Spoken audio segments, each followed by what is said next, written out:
Hey folks, it's Jang here from jangbricks.com with a look at a Terminator themed set, a big old set from Best Lock. Now, I've tried a set previously, a small one from Best Lock, and it was terrible. But this whole thing right here costs like 35 bucks. It says it comes with over 1,000 pieces, and you can see that it builds a whole lot. With so much in the box for such a small price, I figured I might still be able to get a really good value out of this, even if it did have some quality issues. So I gave it the benefit of the doubt. Let's see if it was worthy of it. See, it really is a lot. Take a moment to kind of take it all in. Hit the pause button on the video if you want to just sit there and just really get an understanding of just how much we're looking at, because I'm going to zoom in and really focus on each individual component. First off, really quickly, the human minifigs, pretty weak. They do give you a nice assortment of different types of weapons though. That's pretty cool. Happy with that. Pretty good amount of detail in those. But the figures themselves, you know, the arms go up and down, the legs go forward and back, but they just don't look good. They don't look cool at all. Look at all open on the back. This guy's got a RPG. That's cool. At least he has some decent hair, whereas the other ones are really weird. But just in general, I'm not a big fan of these minifigs. The Terminators, of course, are something to get a lot more excited about. This one here, I believe, is actually supposed to be a Terminator. It's supposed to be kind of like your Arnold, you know, your T-800 infiltrator, human-like model, and he's actually got a kind of a cape on. But these are the more interesting ones. See, this guy's actually got a grenade launcher. That's pretty darn cool. You got some futuristic, or different style of weapons that come with these. These do have some articulation, so you've got the ability to move the arms up and down here. You can also rotate the hands by rotating the entire forearm. All of that rotates, so that lets you do some different things. Can't bend here, but you can move the legs straight up and straight down, so you can get some basic kind of movements in there. And you've got the ability to actually rotate these at the waist, though once they're rotated it's going to be a lot harder to get them to stand up. They want to fall over, and the head is also able to turn, so that's pretty cool. Good amount of detail and the proper little red eyes in there. These look pretty good, but they're extremely flimsy. You can see just how thin the plastic is on them. They really made them very skeletal. The arms I've found have just come apart very easily with a small little peg in there. And also the shoulders are attached with just a very small little peg. So flimsy, but pretty decent looking though. There's a look at them from all the angles, and you do get all four of these with this one set. The tank, the big tank, yes. This nice rotating action there. Got your little gun turrets that can rotate independently out here on these arms. And this is a pretty decent looking one. You can actually pull this up so you can see how the tread is all serpentined around inside of there. But here you're starting to see just a little bit of pieces being kind of not so high in quality. That's supposed to actually hold itself in one place. This assembly up here is not very smart. These parts are going to come apart very easily. A lot of stickers are used on these guys, and most of the stickers, or a good number of the stickers, go over multiple pieces, lots of pieces. So this is all one sticker that's just draped all the way down here. So it kind of defeats some of the purpose of using a whole building system, where you're actually putting things together and you can take them back apart and make your own custom stuff, but otherwise you might as well just get a regular toy. Now here again, you'll see another thing that just comes off entirely too easily, and there you're starting to see some weird gaps that just wouldn't stay on there.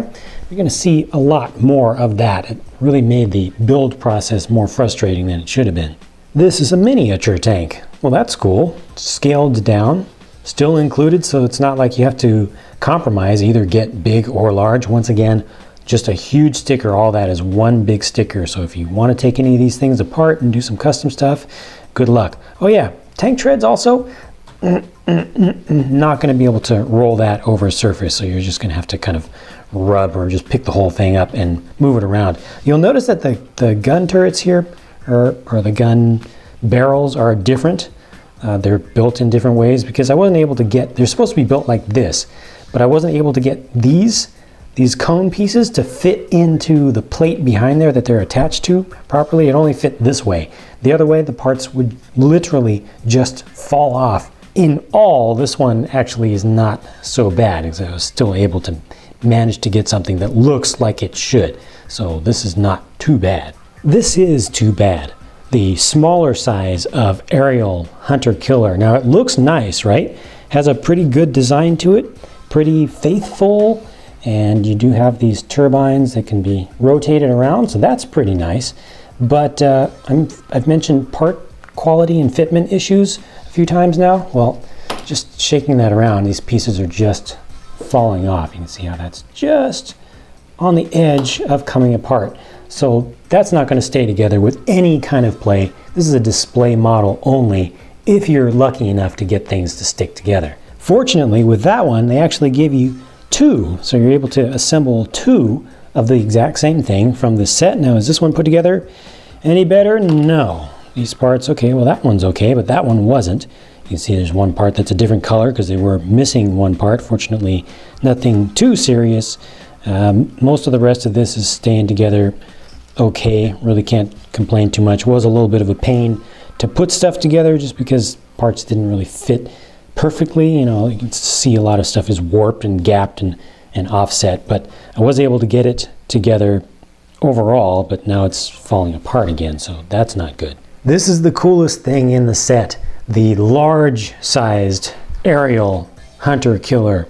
A very nice build. It's kind of done in two major parts. You can see this is kind of one major section, and then this is all another major section. They get attached here, top and bottom at the end. You've got these that can rotate forward and back.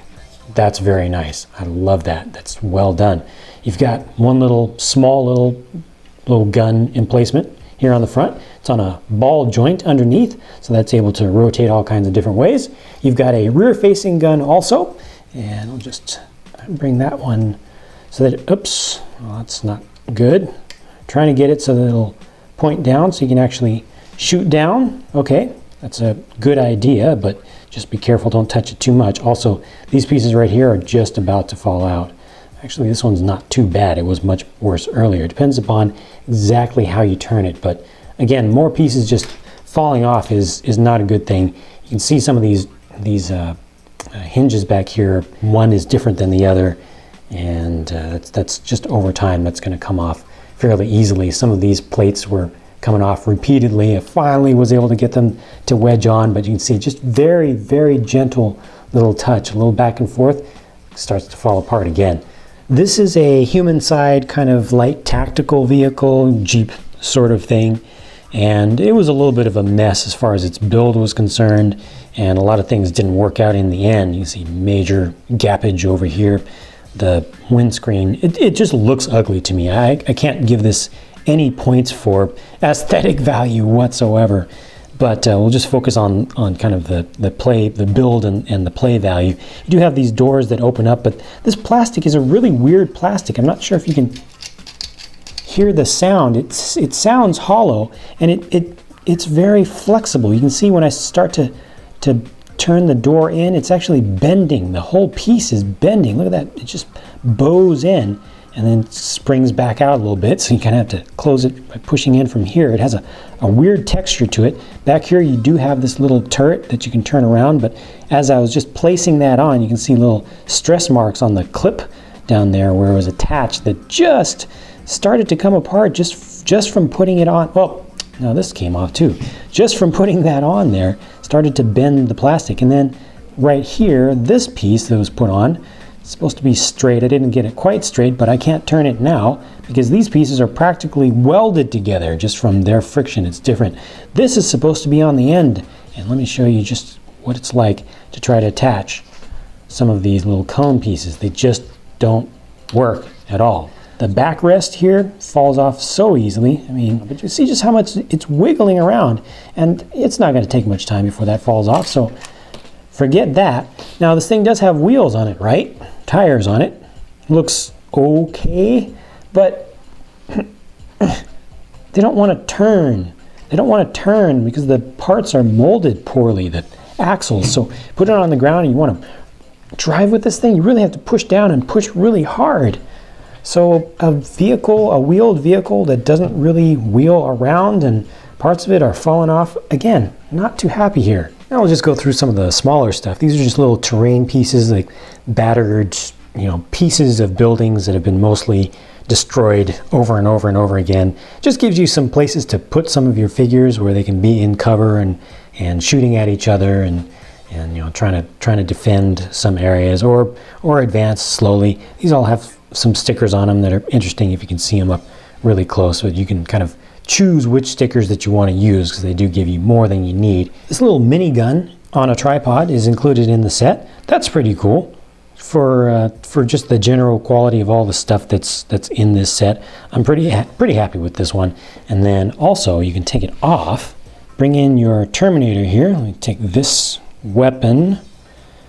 Let me take this weapon out of his hands. See if I can get him to hold this minigun. Well, one of his hands doesn't work at all. It's actually not clipping on there, so that's kind of a fail. But just imagine that hand worked also. Maybe I can get one from another Terminator, but it's supposed to be able to hold on to this thing. And if you get it to balance right or kind of leave the ammo belt down there on the ground, you can kind of get that look of the heavy weapons expert version of a Terminator. That's a pretty decent look, but again, the parts are just kind of failing. Lastly, they hook us up with some dogs. 3 dogs. And these actually come as halves. You have to just put them together. This one's not really sticking together very well. He's going to fall apart very easily. But if you can just barely get it to stand in place, then, or if you get ones that do click together well, then that's what you get for those. Just some other extra living units. All right, well, wrapping this thing up. Just going through the process of showing stuff on camera. So much stuff fell apart. Got a little pile of parts that just kind of collected here off screen. That's really not a good thing. And these are toys that are meant to be played with. Kids are going to want to play with stuff. And if everything's falling apart while they're playing with it, that's just not fun. I think that they had a great thing going here idea-wise. This could have been really cool if there was some quality in the parts. But there really isn't. I actually feel like I got pretty lucky with a lot of this stuff here, because I was able to keep some major assemblies together. But I have not done really a play kind of test with these at all, and just so much stuff is. Oh, didn't even mean to do that. I was trying to just get it to angle properly. So much stuff is just falling apart here. This is not good at all. The minifigs are a joke except for the Terminator ones, but they fall apart also. They look good as static models. Overall, I paid $35 for a lot of stuff from if a major manufacturer had done these with high quality, probably would have been more like I'd say probably an $80 set, if not more. So I paid well less than half what I would have paid for more quality, but I really don't feel like I got my money's worth here, and I still do not recommend Best Lock products. I tried. I could have easily just gone through this thing and completely torn everything apart and really just made this a video about how much these things fail, but I tried to be honest and even keeled about the whole thing and really give them a fair shot based on their price, and to me, it's just not worth it. So that's it for my thoughts about this set. Sorry that was a little bit disappointing, but feel free to share your thoughts about it in the comments section. I'm going to go build some more stuff that'll hopefully be much nicer than this, and I'll talk to you again very soon.